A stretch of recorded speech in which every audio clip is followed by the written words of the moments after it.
वेदांत माता की पुस्तक बंद, नोट बंद, ધ્યાન સંપૂર્ણ બોર્ડમાં આપણે શીખી ગયા કે કોઈ પણ પ્રવાહ ધારિત તાર હોય તો એની આસપાસના વિસ્તારમાં ચુંબકીય ક્ષેત્ર ક્રિએટ થાય. આ ચુંબકીય ક્ષેત્ર જમણા હાથના અંગૂઠાના નિયમ અનુસાર સદિશ બી જે તે બિંદુએ સ્પર્શકની દિશામાં તમે ક્ષેત્ર રેખાઓ લઈ શકો છો, વર્તુળ બંધ ગાળો રચે. પછી આપણે જોયું કે આઈ પ્રવાહ ધારિત તાર હોય અને એને જો બાહ્ય ચુંબકીય ક્ષેત્રમાં મૂકી દીધો હોય, બાહ્ય ચુંબકીય ક્ષેત્ર આ રીતે છે, આમાંથી આઈ કરંટ વહે છે અને થીટા ખૂણો છે સદિશ એલ અને બી વચ્ચેનો, તો એના પર લોરેન્જ બળ લાગે છે આઈ સદિશ એલ ક્રોસ બી.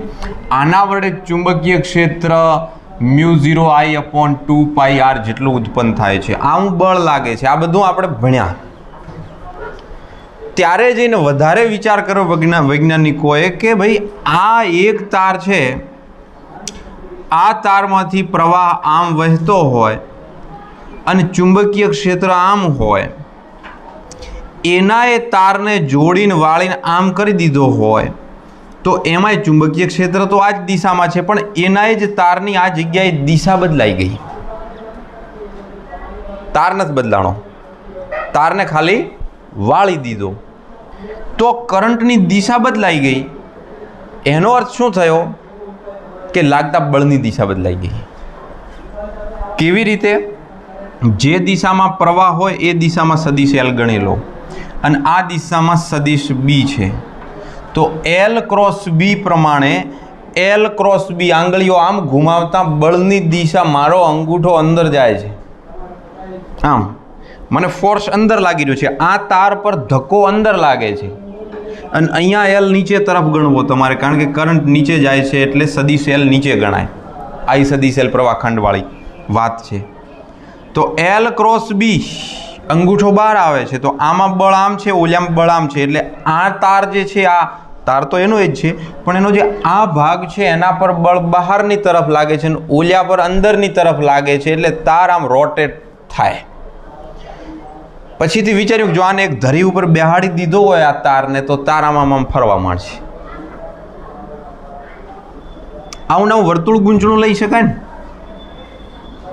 લ્યો, વર્તુળ ગૂંચળું લીધું અને આ રીતે ચુંબકીય ક્ષેત્ર છે, અહીંયાથી પ્રવાહ આમ આવશે અને અહીંયા જતાં પ્રવાહ આમ થઈ જશે. આ એની એક ધરી હોય અને એના ઉપર એ રોટેટ કરતું થઈ જશે જો ચુંબકીય ક્ષેત્ર સદિશ બી આ રીતે લાગુ પાડ્યું હશે. તો એક આંટો ફરે એટલે આપણે ભણવાના છીએ, હજી બાકી છે એસી કરંટ. એના પ્રથમ ધન અર્ધચક્ર અને બીજા ઋણ અર્ધચક્રમાં કરંટ ઓલ્ટરનેટિવ હોય, એટલે એ ગુંજળાને લગાતાર એક જ દિશામાં એ ઘુમાવતો રહે, નહીં તો પછી વલોણા જેવું થાય, આમ આમ આમ આમ. એમ નથી કરવાનું, કન્ટિન્યુ રોટેશન, પંખાના જેમ. પંખો વલોણાના જેમ ફરતો હોય તો ઇલેક્ટ્રિક વલોણા પેલા આવ્યા હતા ને, એ પછી એક દિશામાં ફરતા, આપણે વલોણું ઘુમાવીએ હાથેથી આમ ને આમ, એવું નથી કરવાનું, કન્ટિન્યુ આ રોટેટ કરતું જાય. તો આને આખી એક ફ્રેમ બનાવી દીધી અને પછી આને એક ધરી ઉપર ગોઠવી દીધી અને જે આ લંબચોરસ કે ચોરસ કે વર્તુળાકાર એક બંધગાળો બન્યો, એ બંધગાળાનો આપણે શું ઉપયોગ કરી શકીએ? તો મોટરની અંદર, જનરેટરની અંદર, જ્યાં આગળ ગૂંચળું ફરે છે, આપણે કેટલા બધા એના યુઝ છે. જેટલી બી રિવાઇન્ડિંગ મોટર, આખે બધા જે પંપ કહીએ છીએ, તો એમાં શું હોય છે? 10મા ધોરણમાં બી આની તો વાત આવે જ છે. તો એના વિશેની થોડીક આપણે માહિતી આજે લીધી કે એ રોટેશન કરે છે, આવી રીતે ભ્રમણ કરે છે, એ એનો મેઇન સિદ્ધાંત આપણે સમજવો છે. આજનો પ્રશ્ન છે નિયમિત ચુંબકીય ક્ષેત્રમાં આવું કોઈ ચોરસ, લંબચોરસ, ગોળ જેવું મૂકવું, એવું ગૂંચળું મૂકો અને એના પર લાગતા ટોર્કનું સૂત્ર તારવો. હવે ખરેખર આ મેઇન થિયરી છે, પણ આ થિયરીના બે ભાગ છે. એ બે ભાગમાં પહેલો ભાગ, શબ્દ શું બદલાણો? ક્ષેત્રને સમાંતર સમતલ મૂકવાનું છે. જે દિશામાં ચુંબકીય ક્ષેત્ર હોય, સમતલ બી એ જ રીતે રહેવું જોઈએ, એવી રીતે મૂકવાનું છે. આકૃતિ ઉપર જરા ધ્યાન આપજો. આ એક મેગ્નેટ છે. કેમ મેગ્નેટ જોઈએ છે? કારણ કે ગૂંચળાને બાહ્ય ચુંબકીય ક્ષેત્રમાં મૂકવું છે અને બાહ્ય ચુંબકીય ક્ષેત્ર ઉત્પન્ન કરવા માટે આપણી પાસે મેગ્નેટ હોવું જોઈએ. માની લો કે આ તો બહુ મોટું મેગ્નેટ છે અને આ મેગ્નેટનો એકલો ધ્રુવ અસ્તિત્વ ના ધરાવે હો, ખાલી એકલો નોર્થ ના હોઈ શકે. કોઈ દાડો તમે ચુંબકને તોડો તો આ નોર્થ ના સાઉથ એવું ના થાય, પણ એ નેક્સ્ટ ચેપ્ટરમાં ડિટેલમાં ભણશું. આનો સાઉથ છે આ બાજુ, અહીંયા સાઉથ છે, પણ આ બાજુનો નોર્થ છેડો રાખ્યો અને આ નોર્થ અને બીજું એક મેગ્નેટ અહીંયા મૂકી દીધું.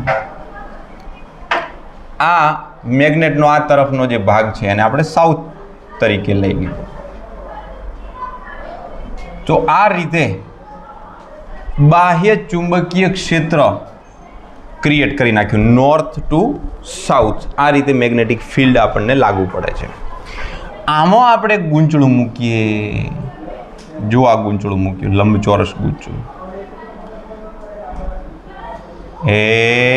આમ. આ ગૂંચળાની અક્ષ છે, એને અનુલક્ષીને ભ્રમણ કરશે.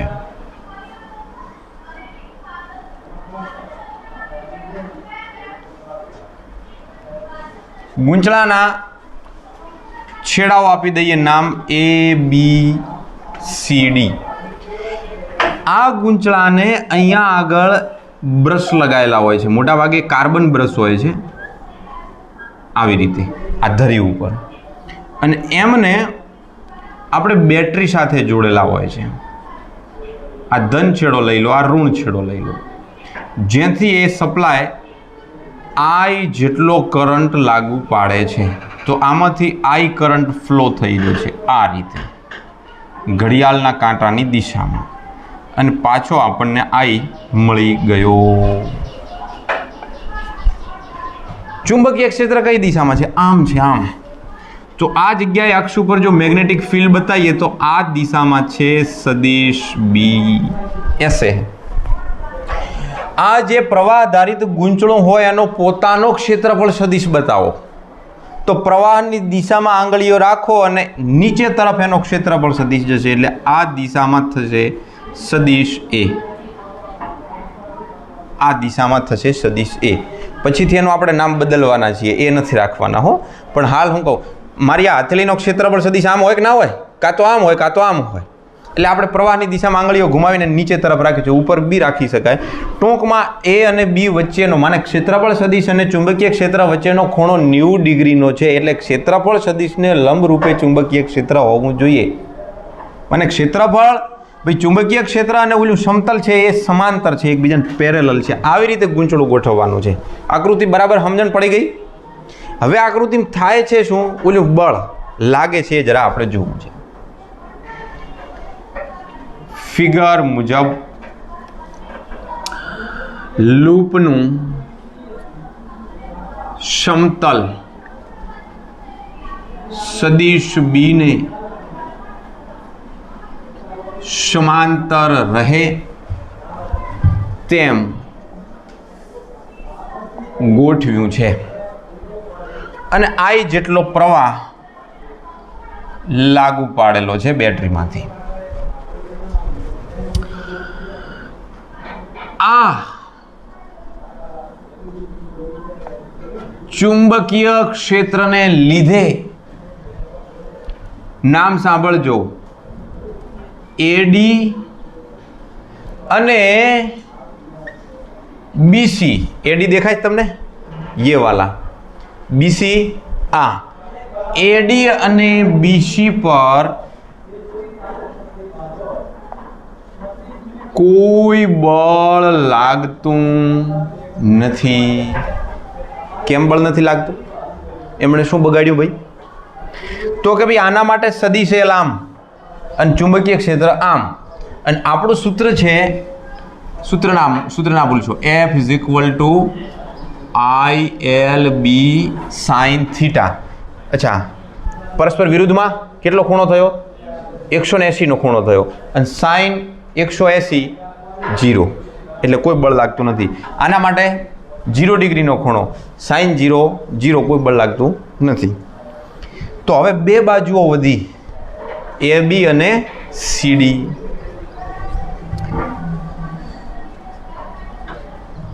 AB પર લાગતું બળ F1 ઇઝ ઇક્વલ ટુ કેટલું થશે I. હવે પ્રશ્ન થયો L B sin 0 જુઓ છે ને ભાઈ sin 90 આ દિશામાં L અને આ દિશામાં B તો 90. તો આપણે આ બાજુનું માપ ધારી લઈએ. માની લો કે આની લંબાઈ કંઈક ધારી લઈએ અને આની લંબાઈ કંઈક ધારી લઈએ. કેટલી ધારીએ તો માનો કે આ લેન્થ છે એ છે B જેટલી અને આ જે લેન્થ છે એ છે માની લો કે A જેટલી. તો આને લંબાઈ ગુણ્યા પહોળાઈ કરો તો A સ્મોલ અને B સ્મોલ A B બરાબર કેપિટલ A જેટલું આપણને ક્ષેત્રફળ મળશે. તો આ B આવી ગયા લંબાઈની જગ્યાએ. તો IBB જગ્યા IBB sin થીટા એક જ દિશા છે કે નહીં? આટલું થશે કારણ કે થીટા બરાબર 0 ડિગ્રી છે. આ બળની દિશા બતાવો તો મને. દિશા કઈ રહેશે ભાઈ? L આમ B મારા તરફ L ક્રોસ B. બળ નીચે તરફ લાગે છે. અંગૂઠો ઘુમાવતા આવડે? અંગૂઠો હજી સુધી કેટલા આંગળીઓ ઘુમાવતા આવડતી જ નથી. આમ આમ આમ હાથ મેળી નાખેલા એમ.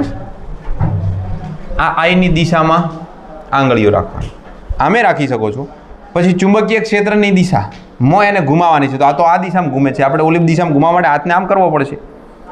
ભગવાનને ખબર હતી કે આ ચુંબકીય ક્ષેત્ર શોધવા હાથને રોટેટ કરવો પડશે એટલે એમણે અહીંયા કલાઈમાંથી હાથ વળતો કર્યો છે. આમ જુઓ બળ નીચે તરફ. તો આના ઉપર ફોર્સ આ રીતે લાગે છે. સદિશ F1ની દિશા નીચે છે. આ બળની દિશા અધો દિશામાં છે. હવે ભેગું તે રીતે આમાં પ્રવાહ આમ છે અને ચુંબકીય ક્ષેત્ર આમ છે. કરંટ આમ છે. તો L થી B તમે આંગળીઓ ઘુમાવો જમણા હાથથી ઘુમાવો તો જો આમ L થી B કેમ ઘુમાવાની? સાહેબ જ ફોંફે પડ્યા. આ L થી B આમ છે. L થી B અંગૂઠો ક્યાં જાય છે? ઉપર. આ L છે અને B તો મારા તરફ છે ને તો મારે L થી B ઘુમાવવાની. અંગૂઠો ઉપર જાય છે એટલે ફોર્સ અહીંયા આગળ લાગે છે ઉધ્વ દિશામાં. સદિશ F2. મેં આ F1 F2 બધું લખ્યું એટલે તમને આકૃતિ એકદમ આમ જથ્થાબંધ ભાવવાળી લાગતી છે પણ તમે જોશો ને સારી રીતે તો ખબર પડી જશે બરાબર જે છે તે રીતે. સીડી પર લાગતું બળ F2 બરાબર થશે IBB. એટલું ને એટલું જ. જો એટલું ને એટલું ફોર્સ લાગે છે કારણ કે એની લંબાઈ બી તો B છે જે ઉધ્વ દિશામાં છે. બંને બળનું મૂલ્ય સરખું, દિશા પરસ્પર વિરુદ્ધ. આને પ્લસ લ્યો આને માઇનસ લ્યો સરવાળો કરો તો પરિણામી બળ થઈ ગયું 0. બંને બળોનું પરિણામી 0 થશે પરંતુ એક રેખસ્થ નથી. આ રીતે આના ઉપર ફોર્સ નીચે લાગે છે અને આના ઉપર ફોર્સ ઉપર લાગે છે એટલે બંને બળો એક રેખસ્થ નથી. એટલે આ માર્કર છે એને શું કરે છે? ઘુમાઈ દે છે. મને ટોર્ક લાગે છે એટલે જ આપણને ટોર્ક મળવાનું છે. 0 થશે પરંતુ બંને બળો એક રેખસ્થ ન હોવાથી ટોર્ક લાગે છે. અને અમે એવું ભણીને આવ્યા છીએ કે સદિશ τ is equal to R cross F વાળું સૂત્ર છે ને તો આપણે મૂલ્ય સ્વરૂપે લખીએ તો RF સાઇન થીટા. R શું છે? બે બળો વચ્ચેનું લંબ અંતર. ભૂલશો નહીં. F શું છે? F1 F2. આને કહી દઉં સમીકરણ 1. જો F is equal two F1 is equal two F2 is equal two IBB તથા R શું છે? તો જે આ બે બળો છે એમની વચ્ચેનું લંબ અંતર. ઘણીવાર વિદ્યાર્થીઓ R લેવામાં ભૂલ કરે છે. ધ્યાન દેના. આ દરવાજો ખોલવા માટે ધરીથી લઈને આટલે સુધીનું અંતર લેવું પડે, કારણ કે એ ધરીએ પકડી રાખ્યો દરવાજાને. એ બી તો એક બળ છે. આ ધરી છે અને આ ધરીને અનુલક્ષીને ઓમેગા જેટલી કોણીય ગતિથી એ ભ્રમણ કરે છે. તો આ ધરીએ આને પકડી રાખ્યો છે, આને આવી રીતે. તો તમે આ F2 ગુણ્યા આરમાં આટલું અંતર લઈ શકો અને આ બાજુ આટલું જ અંતર લઈ શકો. લેવું હોય તો જરાય આકૃતિ ઉપર ફોકસ કરો. અહીંયા આગળ ફોર્સ લાગી રહ્યો છે F1, અહીંયા આગળ છે ઓલી ધરી જેનું બિંદુ નામ O આપી દઈએ, અને અહીંયા આગળ ફોર્સ લાગી રહ્યું છે F2. આને હું ક્યાંથી જોઈ રહ્યો છું? અહીંયાથી જોઉં છું, અહીંયા નીચેથી. અહીંથી હું જોઉં છું ને ત્યારે મને એવું દેખાય છે, આમ આવી રીતે દેખાય છે. અને આ આડું અંતર એટલે ટોટલ અંતર A. આ અંતરને A/2 કહેવાય, આ અંતરને A/2 કહેવાય. તો આ બે બળોનું લંબ અંતર A/2 ને A/2 એવી રીતે તમે બે સરવાળા બતાવી શકો છો. આપણે સળંગ બતાવી દઈએ. બે બળો વચ્ચેનું લંબ અંતર થશે A જેટલું. તો બે બળો વચ્ચેનું લંબ અંતર છે A. તો સમીકરણ 1 માં મૂકતા τ = R ની જગ્યાએ A, F ની જગ્યાએ IBB અને સાઇન R તો આવી રીતે છે કે આ છે R અને આ છે F, 90 ડિગ્રીનો ખૂણો, સાઇન 90. માટે τ = IAB × B. AB તો IAB ઓળખાણ આપીએ કે A = AB. ગુંચળાનું શું થયું? ક્ષેત્રફળ, કારણ કે લંબાઈ ગુણ્યા પહોળાઈ. મેથેમેટિક્સ તો એકદમ સહેલું નીકળ્યું ભાઈ. તો શું મેઇન હતું? આકૃતિ સમજવી. જો આકૃતિ મગજમાં ઉતરી ગઈ અને કોન્સેપ્ટ સમજી લીધો તો થિયરી ઇઝી છે, બીજી વાર કહેવાની જરૂર પણ નથી. આ થિયરીનો બીજો ક્વેશ્ચન. સળંગ થિયરી પણ હોઈ શકે. આ બંને પ્રશ્નોની અલગ અલગ હોય. તો એને અમુક ખૂણે ચુંબકીય ક્ષેત્રમાં ગુંચળાને મૂકો તો કેટલું ટોર્ક લાગે? આ વખતે આકૃતિ બદલાઈ જશે. આપણે આકૃતિને થોડીક આમ સાઈડમાંથી જોતા હતા, આ વખતે આકૃતિને સરળ દોરવાની છે. અને આકૃતિને તમે જાણે કે અહીંયા પડ્યું છે ને આમ ઉપરથી ઊભા જુઓ છો. આ વાળો તમારો ટોપ વ્યૂ છે. એટલે મેગ્નેટને જરા તમે આવી રીતે સીધા બતાવી શકો છો કે એક આ મેગ્નેટનો નોર્થ છે, આ બાજુ મેગ્નેટનો સાઉથ છે. આમ પછીથી બતાવી શકો છો કે આ બાજુ સાઉથ તો ઓલો નોર્થ આ બાજુ છે, આ બાજુ છે. સાચી રીત તો એ છે હો, ખરેખર આવે એકલો નોર્થ ને સાઉથ ના હોય. એમાં આપણે આ ગુંચળાને આમ ત્રાસું દોરી દેવાનું.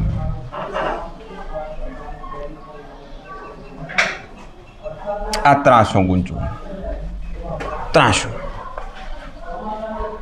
આ એની અક્ષ.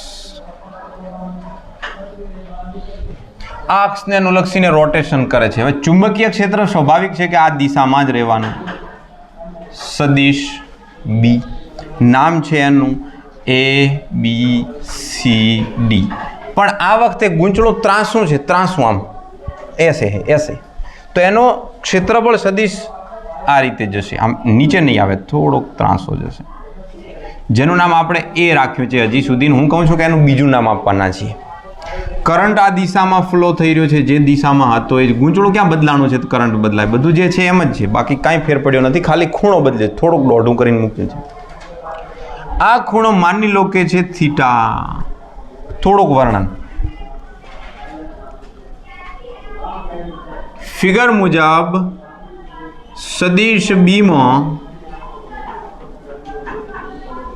ગુંચળાનો લંબ સદિશ બી સાથે થીટા ખૂણો બનાવે તે રીતે મૂકવામાં આવેલ છે ગુંચળાને. હવે આ પરિસ્થિતિમાં એના ઉપર લાગતા ટોર્ક પહેલા બળને સેમ ટુ સેમ આપણે મૂલ્યો લખવા પડશે. ફરીથી AD અને BC પર બળ 0 છે તથા AB અને CD પર સમાન પરંતુ વિરુદ્ધ દિશાનું બળ F બરાબર F1 બરાબર F2 અને કેટલું બળ લાગે છે તો હમણાં જ આપણે જોઈ લીધું. એક એમાંથી વહેતો પ્રવાહ I, જો IL, L ક્રોસ B નીચે તરફ ને ઉપર તરફ, એટલે IB B sin 90 એટલે 1 થઈ જશે. આ B છે હો, આ સાઈડનું મૂલ્ય B છે આટલાનું, આનું મૂલ્ય A છે. લખી દઉં ફરીથી, આ A છે અને આ વેલ્યુ છે કેટલી B છે. તો IBB F1 F2 પણ પરસ્પર વિરુદ્ધ દિશાનું બળ છે. બંને બળોની કાર્યરેખા એક નથી, તેથી ટોર્ક લાગશે અને આ લાગતું ટોર્ક એટલે tau is equal to RF sin theta. જાણે કે થિયરી રિપીટ એન્ડ રિપીટ છે, બીજું કાંઈ નવું આવ્યું નથી. પણ નવું હવે ખાલી થોડુંક આવે. જોજો શું કે એક બળ છે ને, આ જો ગૂંચળું છે ને આમ દોઢું થઈ ગયું છે, દોઢું ત્રાસું છે, ત્રાસું એટલે એક ફોર્સ અહીંયા આગળ ઉપર ખેંચી રહ્યો છે જેનું નામ છે F2. અહીંયા વાળો ફોર્સ આ બાજુને ઉપર ખેંચે છે અને એના કારણે ગૂંચળું આમ ત્રાસું થયેલું છે. હાલ આપણે થીટા ખૂણે પહેલેથી મૂક્યું જ છે એટલે બીજું ફોર્સ અહીંયા છે ડાઉન સદિશ F1 અને આ એમની ધરી ભ્રમણાક્ષ અને હું આ ગૂંચળાને અહીંથી જોઈ રહ્યો છું આમ, ત્યારે જઈને મને ગૂંચળું આમ ત્રાસું દેખાણું. આપણો નિયમ તો એવું કહે છે કે ચલો F તો ઠીક છે, F ની કિંમત તો IBB છે, પણ જે આ R છે એ કેટલા હોય? અચ્છા, R અને F વચ્ચેનો ખૂણો તો 90 હોવાનો ને, કારણ કે R આમ હશે અને F આમ હશે એટલે એ બી ખૂણો 90 નો. એટલે મૂલ્ય મળ્યું અહીંયા આ થીટા છે ને આનું નામ ફાઈ રાખીએ, RF sin ફાઈ. તો ફાઈ બરાબર તો 90 ડિગ્રી છે. લંબ અંતર હોવું જોઈએ, લંબ અંતર હોવું જોઈએ. જો આ લંબ અંતર કહેવાય, બે બળો વચ્ચેનું લંબ અંતર. કોઈ કે ના અમારે આવી રીતે લંબ અંતર નથી લેવું, આ આકૃતિમાં જ શીખવાનું જે શીખવાનું, તો આને લંબ અંતર કહેવાય. દેખો આ બળની કાર્યરેખા અને ઓલું બળ, આ બંનેની કાર્યરેખાઓ વચ્ચેનું અંતર એટલે આ લંબ અંતર કહેવાય. કોઈ કે અમારે એવી રીતે નથી લેવું, દોઢેશ્વર ઘણા ભરાણા હોય ને. આ બિંદુનું નામ હું O આપી દઉં. આ અંતર કેટલું? A/2. આ અંતર કેટલું? A/2. સમજાય છે વાત? કારણ કે આ આડું અંતર કેટલું છે? આ BC છે, આ બિંદુ B અને ઓલું C, આ BC જોઈ લો તમે. BC ના કેવું હોય તો આ AD છે, આ A અને D છે, અથવા A છે અને અથવા આ કયો છે D છે. અહીંયાથી તો B અથવા A એક જ દેખાય ને આમ હરખા બે, ઓલું C અને D એક જ દેખાય. તો આ રીતે કાર્યરેખા થોડીક નીચે લાવો, અહીંયા થોડીક ઉપર લઈ જાઓ આ બળની, અને તમે એક ત્રિકોણ આમ બનાવી દો અને બીજું ત્રિકોણ આ તરફ બનાવી દો તો પણ ચાલે. તો જે આ અંતર થયું, આ અંતરનું કંઈક નામ આપી દઈએ. શું નામ આપશું? કંઈક તો બોલો. XY. આ XY નામ આપી દીધું અઠ્ઠે ગપે. આપણે XY શોધવું છે, આ અંતર R છે ભાઈ. આ ખૂણો કેટલો થાય? આ F, આ બળ. જો આ A છે, આ દિશામાં સદિશ A છે, સદિશ A અને સમતલ વચ્ચે ખૂણો 90 ડિગ્રીનો હોય તો આ 90 ડિગ્રી છે, આ ટોટલ 90 ડિગ્રી છે, આ 90 ડિગ્રી છે. તો આ ખૂણો કેટલો હોય છે? દેખાય છે તમને? આ B તો થીટા ખૂણો, તો ઓટોમેટિકલી આ ખૂણો કેટલો થઈ ગયો? થીટા ખૂણો. મેં એકવાર સીધી રીતે સમજાવ્યું, ના સમજાવ તો ખુદને સમજાવવાનું કે આ થીટા કેવી રીતે થયો. આ ખૂણો છે 90 ડિગ્રીનો, એ 90. આ 90 માંથી થીટા કાઢો એટલે કયો ખૂણો આવ્યો? B નો ખૂણો. B આમ છે, આપણે કયા ખૂણો જોઈએ છે? આ 90 છે, આ 90 છે. તમારે આટલો ખૂણો અને આ બે ખૂણાની માહિતી જોઈતી હતી. મારે આ ખૂણો જોઈએ. કેમ આ ખૂણો જોઈએ? કારણ કે મારા સામેની બાજુ શોધવી છે. અથવા આ ખૂણો લઈ લો 90 - થીટા, તો પાછળની બાજુ શોધી શકો છો. 90 - થીટા કરવા કરતાં થીટા લખવા શું ખોટા છે? તો આપણે આ ખૂણા પરથી સાઇન થીટા લખીએ તો સામેની બાજુ સાઇન થીટા, સામેની બાજુ OY ભાગ્યા પાસેની ભાગ્યા કર્ણ એટલે A/2, તો OY is equal two A/2 sine theta થશે. હવે આપણે શું જોઈએ છે OX, તો આ વાળા ત્રિકોણમાં આ ખૂણો બી તો થીટા થશે, આ થીટા થયો છે તો અહીંયા આગળ બી ફરીથી sign theta is equal to આ એક કેસ, આ બીજો કેસ, એની અંદર સામેની બાજુ OX ભાગ્યા કર્ણ, તો કર્ણ છે A/2, આ કર્ણ છે કારણ કે આખી બાજુ A છે તો આ A/2, then OX is equal two A/2 sine theta. અચ્છા, આ ટોટલ અંતર XY બરાબર કેટલા? તો XY બરાબર OX વત્તા OY, A/2 sine theta plus A/2 sine theta is equal to A sine theta, આનું નામ જ શું છે? R. માટે ટો ઇઝ ઇક્વલ ટુ આ ફિગર પરથી આરની જગ્યાએ જવાબ મળ્યો A સાઇન થીટા અને F બરાબર IBB. માટે tau is equal to IAB B sine theta. માટે tau is equal to IAB sine theta. આ ટોર્કનું સૂત્ર. તો આગળના સૂત્રમાં ફરક આવ્યો, માત્ર સાઇન થીટો નવો આવ્યો. બની શકે ને કે તમારો ગૂંચળો જે ખૂણે હોય એ ખૂણે તમારે સાઇન વડે ગુણ, કારણ કે આ ક્રોસ ગુણાકાર છે. સદિશ સ્વરૂપે સદિશ ટો ઇઝ ઇક્વલ ટુ આ અદિશ રાશિ, ક્ષેત્રફળ સદિશ રાશિ, ચુંબકીય ક્ષેત્ર સદિશ રાશિ, તો થઈ ગયું ને ટો ઇઝ ઇક્વલ ટુ I સદિશ A ક્રોસ B. અથવા જોજો હો જરા, સદિશ M ક્રોસ B, આપણું પસંદીદા સૂત્ર M ક્રોસ B. આ M શું છે? સદિશ M is equal to IA, M is equal to IA. ક્યાં IA? શું છે આ? આને કહેવાય છે આ ગુંચળાની ચુંબકીય ચાક માત્રા, અંગ્રેજીમાં કહીશું moment, magnetic moment. Electric moment હતી ને ડાયપોલની, વિદ્યુત મોમેન્ટ. આ છે ચુંબકીય મોમેન્ટ, મેગ્નેટિક મોમેન્ટ, જેનું સૂત્ર છે M is equal to IA. તમે MB સાઇન થીટા આદિ સ્વરૂપે લખી શકો છો. માટે tau is equal to MB sine theta. તો આ રીતે બી આ સૂત્રને દર્શાવી શકો છો, આ રીતે દર્શાવી શકો છો, આ રીતે દર્શાવી શકો છો. સદિશ M ની દિશા, આ M વિશે જ હવે બધી વાત થઈ જશે.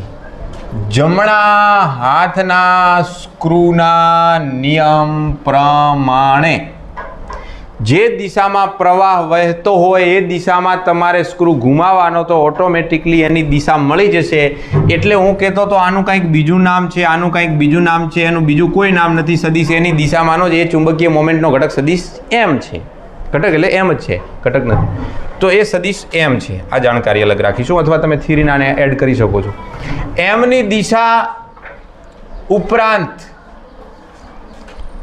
તેનો એકમ I એટલે એમ્પિયર અને A એટલે ક્ષેત્રફળ મીટર સ્ક્વેર છે.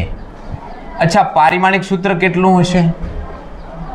M0 L2 T0 A1. આપણા SI એકમ પદ્ધતિઓની અંદર એમ્પિયરનું કેટલું મહત્વ હવે સમજાય છે. 11મા ધોરણમાં તો ક્યાં એમ્પિયરની બહુ વાત જ ના આવી, બિલકુલ નથી આવી. અહીંયા લગાતાર આપણે એમ્પિયર કરી રહ્યા છીએ. હવે આને લગતા કેસ આપણે પછીથી જોઈશું. આ થિયરીની અંદર એને બહુ લાંબુ ખેંચવું નથી. સહેલી થિયરીઓ છે, બંને પાકી કરી નાખો. ઉદાહરણ 10.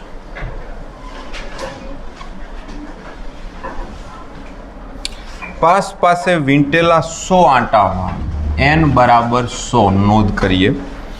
10 સેન્ટીમીટર ત્રિજ્યાનું 10 ગુણ્યા 10⁻2 મીટર અથવા 0.1 મીટર કરી દો. ગૂંચળું જેમાંથી 3.2 એમ્પિયર પ્રવાહ ધરાવે છે. તો પહેલો ક્વેશ્ચન છે નંબર A. આ ગૂંચળાના કેન્દ્ર પર ચુંબકીય ક્ષેત્ર કેટલું હશે? વર્તુળાકાર ગૂંચળાની અક્ષ ઉપર x અંતરે કેપિટલ આર ત્રિજ્યા માટેનું સૂત્ર આપણે મેળવી ચૂક્યા હતા, પણ એના કેન્દ્ર ઉપરમાં એક ખાસ કિસ્સો જોયો હતો, μ0I/2r. હવે અહીંયા આગળ ગુંચળાને ઓલરેડી n આંટા આપ્યા છે. મૂળ સૂત્ર હતું μ0I/r²/2r² + x²⁵ એમાં આપણે એક્સને ઇગ્નોર કરતા, એક્સ બરાબર ઇગ્નોર નહીં 0 મૂકતા, કારણ કે કેન્દ્ર ઉપર, ત્યારે આ સૂત્ર રહે n આંટા હોવાથી μ0ni/2r.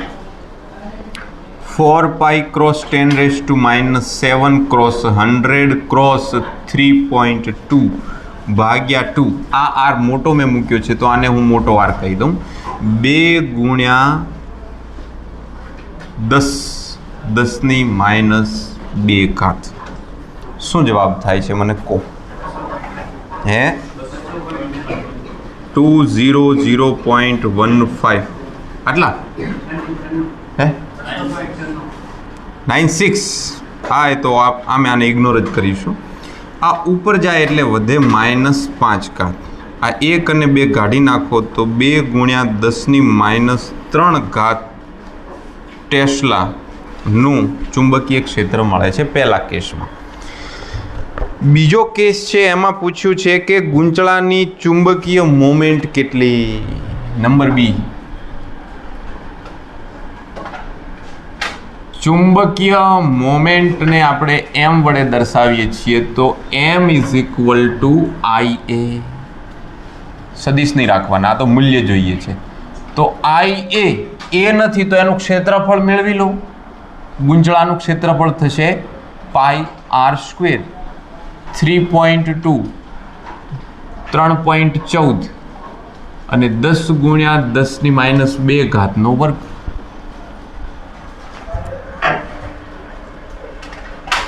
(3.2 × 3.14 × 100 કરી નાખો. કેટલા મળ્યા? હે 1004.8 10⁻⁴. 1 2 3 4. તો જવાબ થઈ ગયો 0.1 એમ્પિયર × મીટર². તમે 10 પણ રાખી શકો છો, જે રાખવા હોય તે. તો આટલી મેગ્નેટિક મોમેન્ટ મળે છે. આમાં તો 10 જવાબ છે. શું ભૂલ કરી? એક વસ્તુ રહી ગઈ આપણી. આંટાની સંખ્યા આમાંય આવે ને, એક આંટા દીઠ, તો n આવીએ, n વડે ગુણવાના રહ્યા. 100 વડે ગુણી નાખો એટલે થઈ ગયા આ 10 એમ્પિયર × મીટર². આમાં n વડે ગુણ્યા છે ને આંટાની, એક આંટા માટે બરાબર સાચો જવાબ હતો, પણ 100 આંટા છે એટલે 100 વડે આ અંતિમ જવાબને 100 વડે ગુણી નાખ્યા. 10 એમ્પિયર × મીટર² જવાબ આવ્યો. ત્રીજો કેસ સી છે, એ થોડીક રકમ પહેલાં આપી છે, પછી આપણે એને ગણવાનો છે. ત્રીજા કેસ પહેલાં કહ્યું છે કે ગુંચળાને શિરોલંબ સમતલમાં રાખેલું છે કે જેથી તેના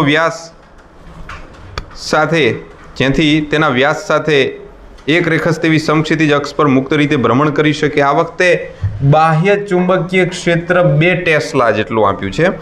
સમક્ષિતિજ ચુંબકીય ક્ષેત્ર એવી રીતે રહેલું છે કે જેથી શરૂઆતમાં ગુંચળાની અક્ષ આ ક્ષેત્રની દિશામાં એક રેખસ્થ હોય અને ચુંબકીય ક્ષેત્રની અસર હેઠળ આ ગુંચળું 90 ડિગ્રી જેટલું ભ્રમણ કરે.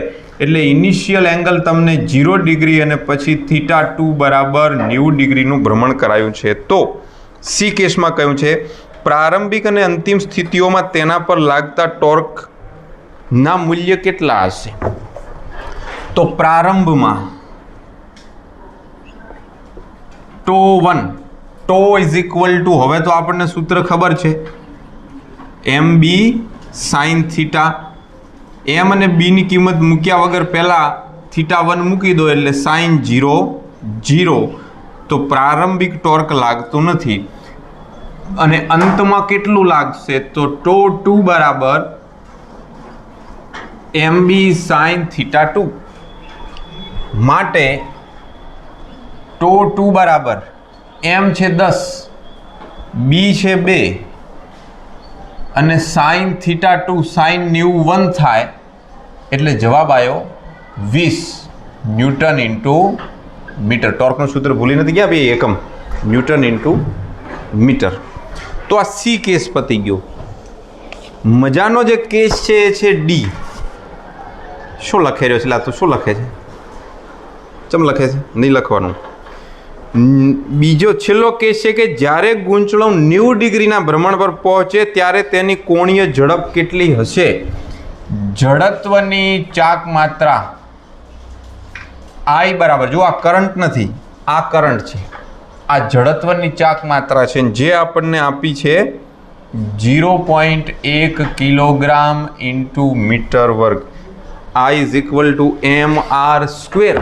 આવું સૂત્ર આપણે જડત્વની ચાક માત્રાનું ભણ્યા હતા. આ જડત્વની ચાક માત્રા છે. હવે પેલી રિંગ છે એ ગોળ ગોળ ફરતા ફરતા 0 ડિગ્રીથી આમ 90 ડિગ્રી આવેલી એની સ્પીડ વધી, એટલે 90 ડિગ્રી પર આવતા એની સ્પીડ કેટલી હશે? અહીંયા કોણીય સ્પીડ શોધવાની છે, ઓમેગા. જરા ધ્યાન દીજીએ. Tau is equal to I alpha સૂત્ર યાદ છે? F બરાબર ma. ઇધર આવો. F બરાબર ma. F નું સ્થાન લઈ લે છે ટો, m નું સ્થાન લઈ લે છે જડત્વની ચાક માત્રા, અને કોણીય પ્રવેગ છે એ રેખીય પ્રવેગનું સ્થાન લઈ લે છે. એટલે રેખીય રાશિઓમાં જે ન્યૂટનનો નિયમ છે એ કોણીય રાશિઓમાં tau is equal to I alpha થઈ જાય છે. અને આપણે હમણાં આ જ ચેપ્ટરમાં ભણ્યા કે tau is equal to mb sine theta. બંને ટોર્કના સૂત્ર છે. માટે I alpha is equal to mb sine theta.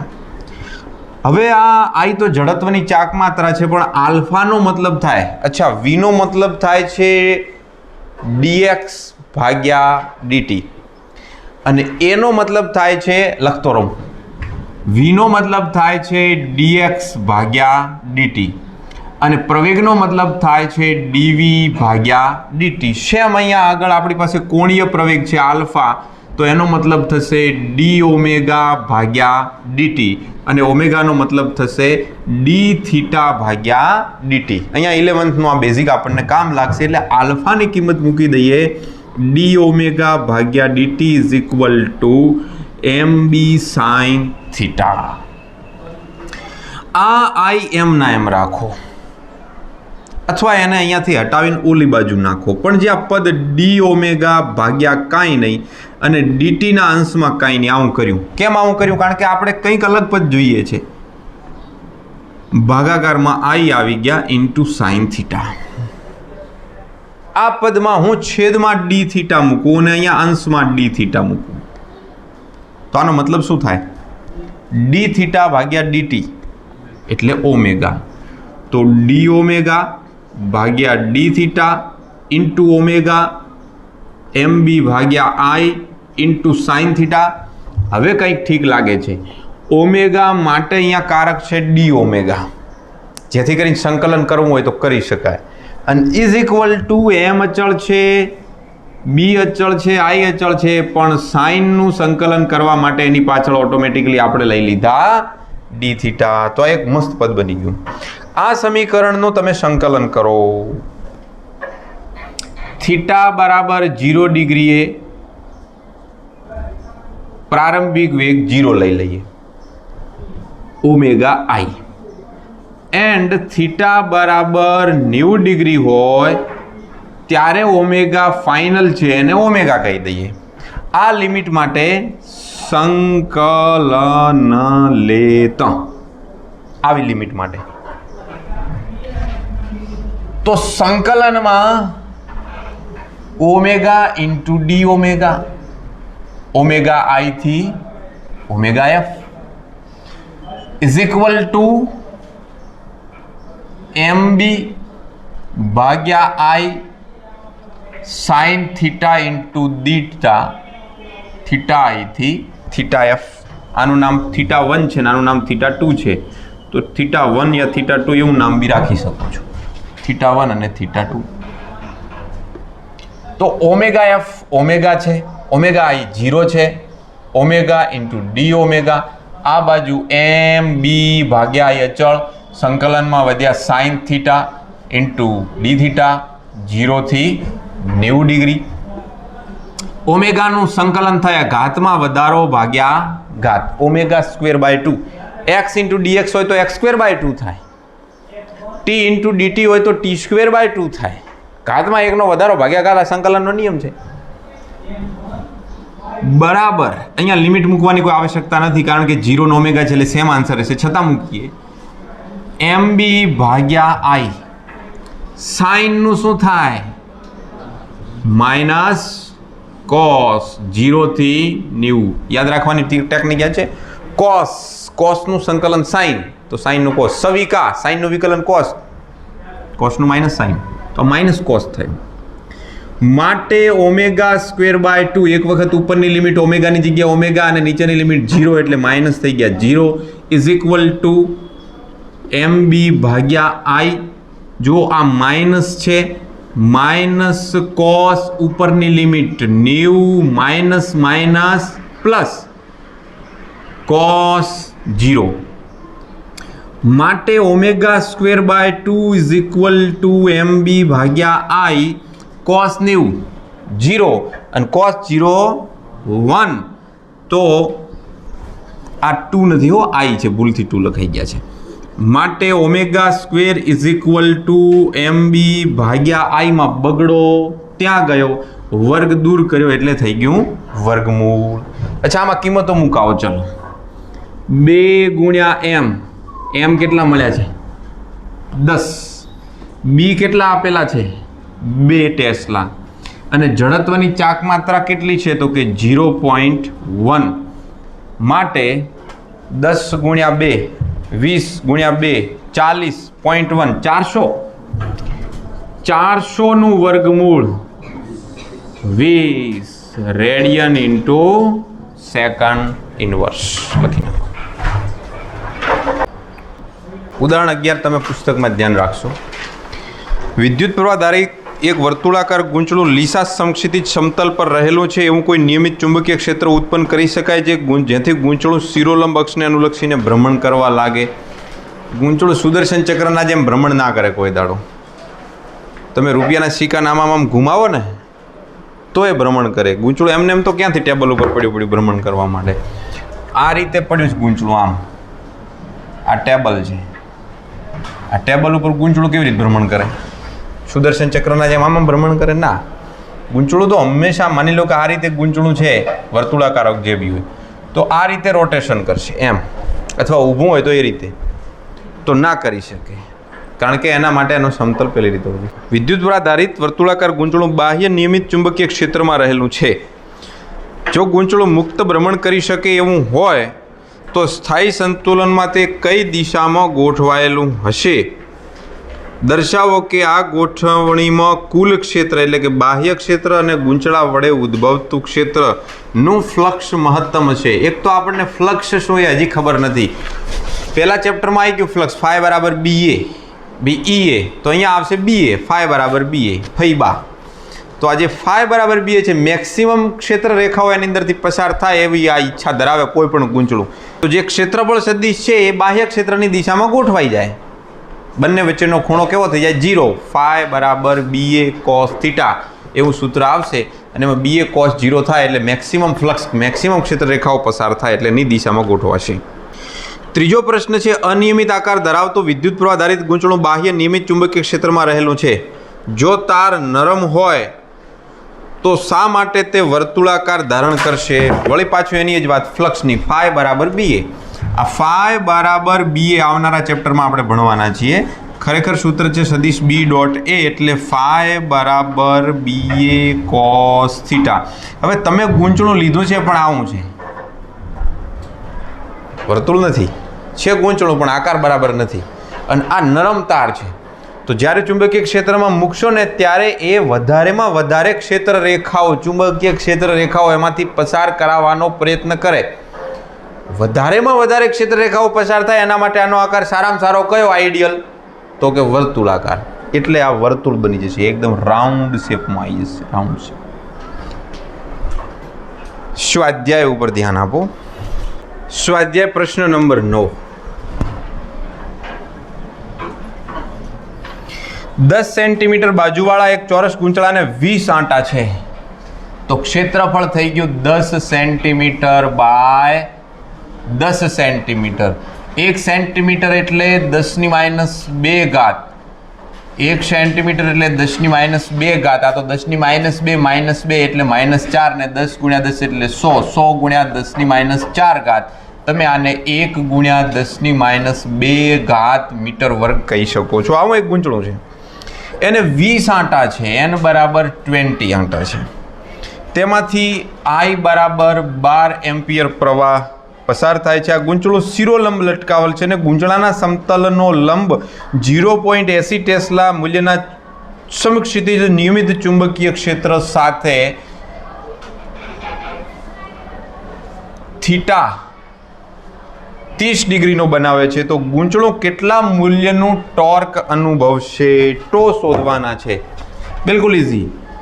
Toe is equal to NIAB cos theta sine theta? Sine theta. મેં ભૂલથી કોસ કરી નાખ્યા. હમણાં ઓલું કોસ લખ્યું ને એટલે. તો tau is equal to MB sine theta, M is equal to IA અને N આંટાવાળું છે એટલે NIAB સાઇન થીટા. થિયરીનું મૂળ સૂત્ર મૂકો કિંમતો.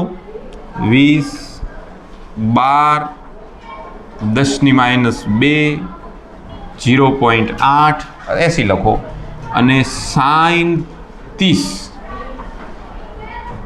કરો. કેટલા થાય છે? સાઇન 30 1/2. અહીંયા ડાયરેક્ટ લખી દઉં 30, અહીંયા મૂકી દો 1/2. બતાવો.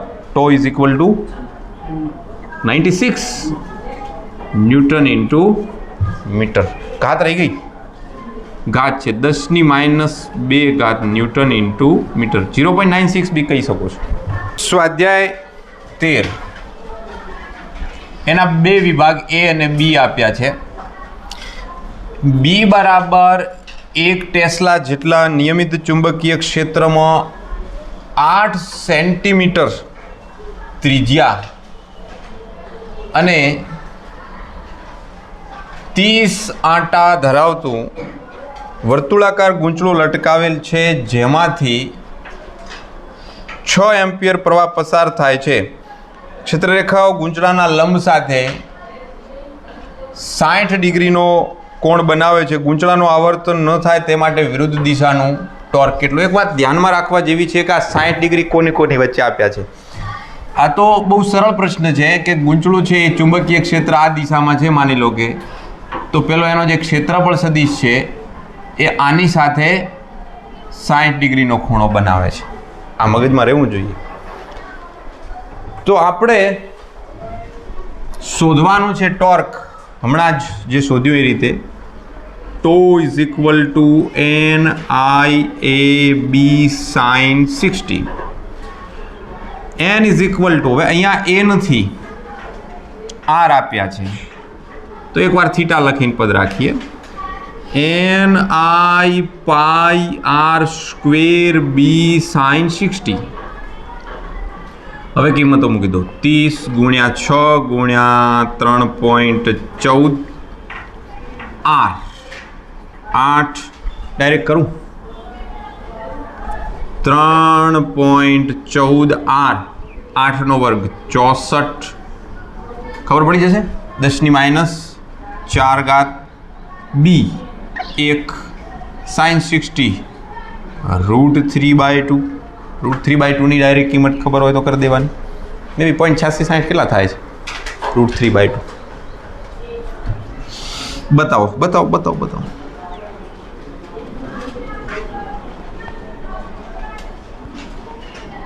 માર્કર ગરી રહેતી નથી. બોલો જલ્દી. અરે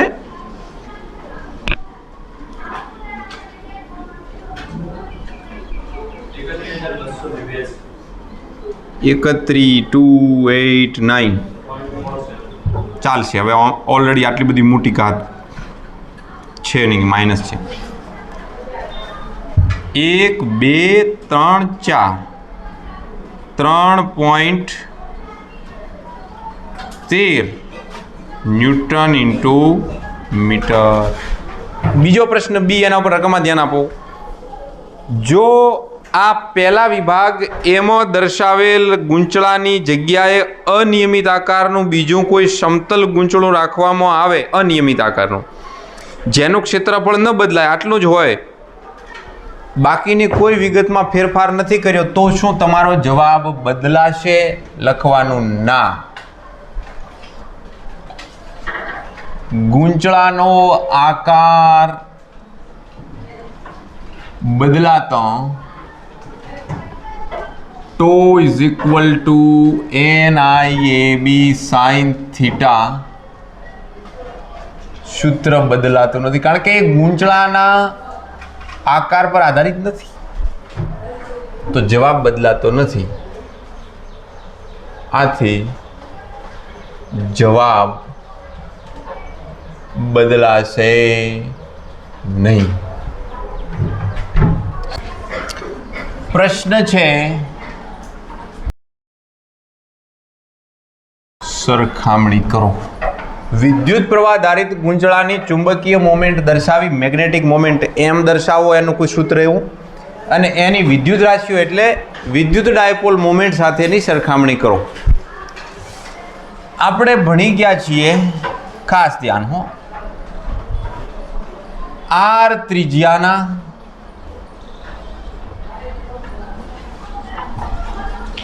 I પ્રવાહ ધારિત ગૂંચળાની અક્ષ પર x અંતરે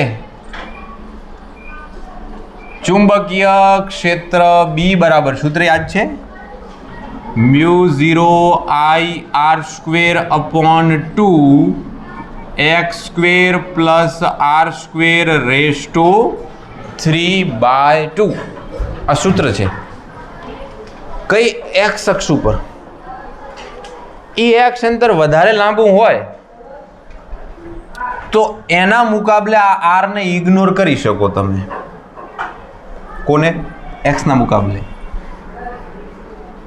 x much and much greater than r માટે આર ને અવગણતા મને લાંબા અંતરે. આવા કેસ આપણે જોયા હતા. μ0I r² / 2 x² / 3/2 2 કેન્સલ માટે અહીંયા જ લખી દઉં μ0I r² / 2x નો ઘન. આવું સૂત્ર થાય. આ સૂત્રમાં આ r નો વર્ગ છે ને, r નો વર્ગ એની આગળ આપણે પાઈ લગાડી દઈએ તો પાઈ r નો વર્ગ થઈ જાય, અને પાઈ r નો વર્ગ એટલે ગૂંચળાનું ક્ષેત્રફળ થઈ જાય. તો ત્યાં આપણને એ મૂકવા થાય. એમ ઘરનો પાઈ ન મૂકાય તો μ0I પાઈ r નો વર્ગ મૂક્યો છે તો છેદમાં પાઈ મૂકવો પડશે, તો 2πx નો ઘન ये होगा. તો પાઈ r² ની જગ્યાએ એ મૂકી શકાય. માટે b બરાબર μ0/2π I પાઈ r² ની જગ્યાએ a ભાગ્યા x નો ઘન. અહીંયા આપણે મૂકી દઈએ a = પાઈ r², ગૂંચળાનું ક્ષેત્રફળ. અને IA બોલો क्या होगा? m ભાગ્યા x નો ઘન. ચલો ફરીથી લખીએ m = IA. આ બગડો છે μ0/4π કરી દઈએ, કારણ કે આપણા બધા સૂત્રમાં μ0/4π μ0/4 10⁻⁷ રહે. તો અહીંયા 2 ને અહીંયા 2 વડે ગુણી દઈએ. માટે b બરાબર μ0/4π देन 2m भाग्या x નો ઘન. ऐसे फ्रेम करेंगे लेकिन हम ऐसे ही रखते. समीकरण 1 જે ગૂંચળાની અક્ષ પર ચુંબકીય ક્ષેત્ર છે ની મોમેન્ટ દર્શાવો. જો મોમેન્ટ દર્શાવી તમે કોઈક સદિશ સ્વરૂપે દર્શાવી છે તો સદિશ b = μ0/4π 2 સદિશ m માથા ઉપર એમ અહીંયા એમના માથા ઉપર સદિશ આવશે, આના માથા ઉપર આવશે, બીજી ક્યાંય નહીં આવે. અહીંયા તમે સ્મોલ r રાખી શકો કારણ કે આપણે x ધારેલા એટલે x રાખ્યા છે. હવે સરખામણી કરવી છે. દેખો ચુંબકીય રાશિઓમાં જ્યાં μ0 હોય વિદ્યુત રાશિઓમાં ત્યાં શું હોય? એપ્સિલોન નોટ, શૂન્યાવકાશ માટે પણ વ્યસ્ત હોય. 1/ε0 ઇઝ ઇક્વલ ટુ મ્યુ. કેટલી વાર વાત આ કહી ચૂક્યો છું.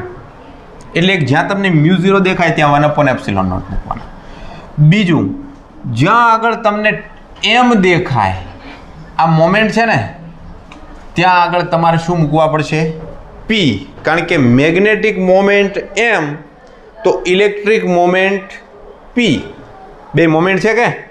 તો જ્યાં વિદ્યુત રાશિ દર્શાવવાની હોય ત્યાં એમની જગ્યાએ તમારે p મૂકવાના. તથા જ્યાં ચુંબકીય ક્ષેત્ર છે ત્યાં શું મૂકવાનું? વિદ્યુત ક્ષેત્ર. જો હું નામ નથી લખ્યા, તમને ખબર છે આનું નામ, તમને ખબર છે આનું નામ. આ વિદ્યુત મોમેન્ટ છે, આ વિદ્યુત ક્ષેત્ર છે.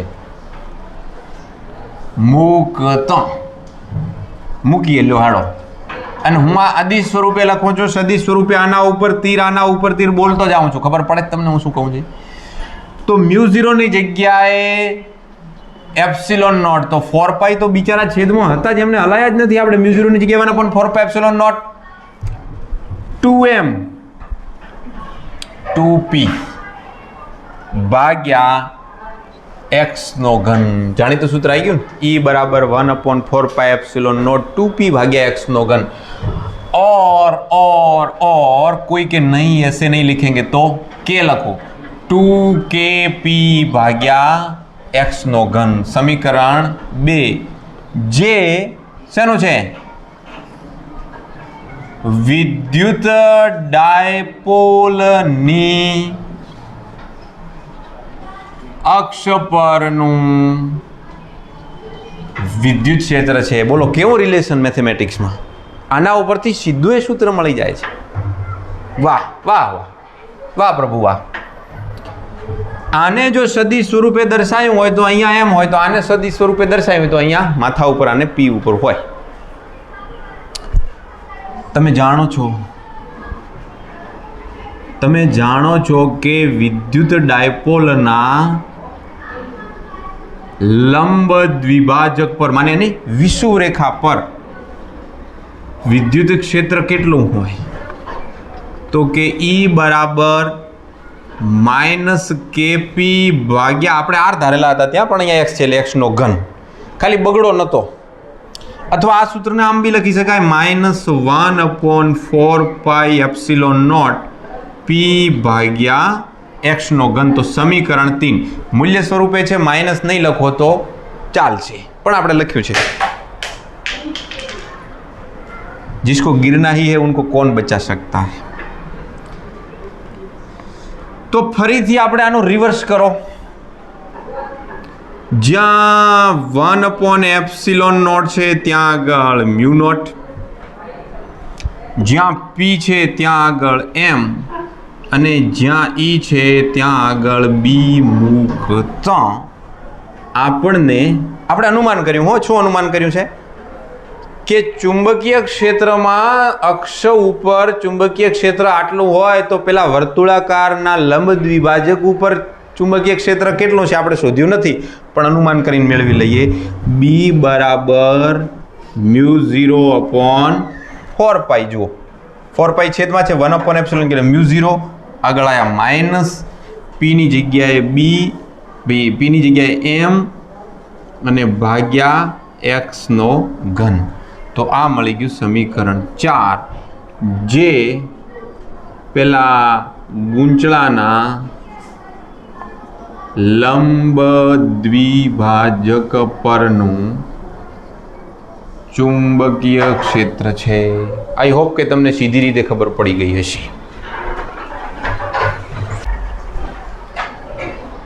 અહીં સરખામણી કરી કે જ્યાં p હોય ત્યાં m, કે m હોય ત્યાં p, ને આ બધું આમ તેમ કરી દેવાનું.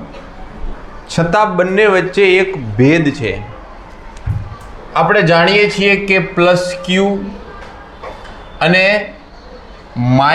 -q એકબીજાથી અમુક એટલે 2a જેટલા, આ તરફ એ અંતર, આ તરફ એ અંતર, સદિશ ફોર્મમાં +a -a હું કરી શકું. આને કહેવાય ડાયપોલ મોમેન્ટ, ડીપી જેને બોલીએ છીએ. તો જો એકલો વીજભાર હોય તો આને આપણે મોનોપોલ બોલીએ છીએ કે નહીં? મોનોપોલ. એકલો ઋણભાર હોય તો મોનોપોલ, એકલો ધનભાર હોય તો મોનોપોલ બોલાય. મને ધન વિદ્યુત ભારોમાં એકલો વિદ્યુત ધ્રુવ અસ્તિત્વ ધરાવે છે, પણ ચુંબકમાં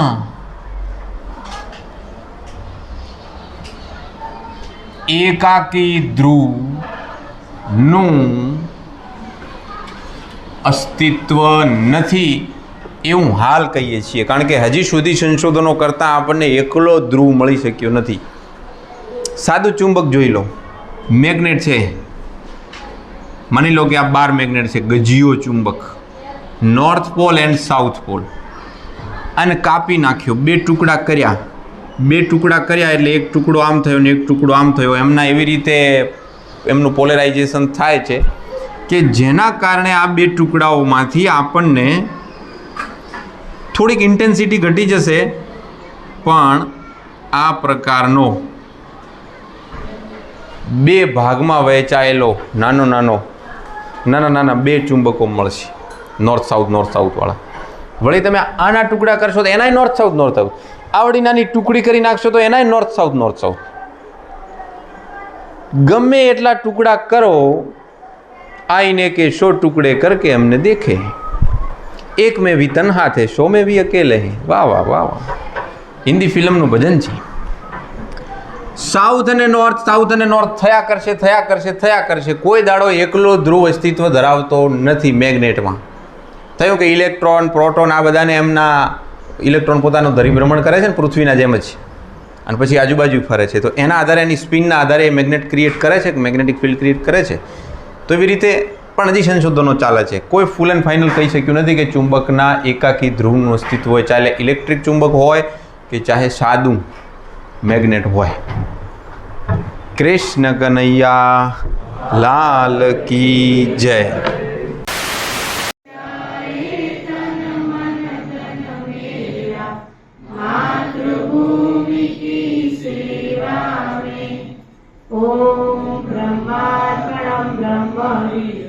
ब्रह्मग्नो ब्रह्मणाहुतं ब्रह्मेव तेन गन्तव्यं ब्रह्म कर्म समाधिना. ॐ सहना भवतु सहनौ भुनक्तु सवीर्यं भर्गवहे तेजस्विनावतीतमस्तु मा विद्विषावहे.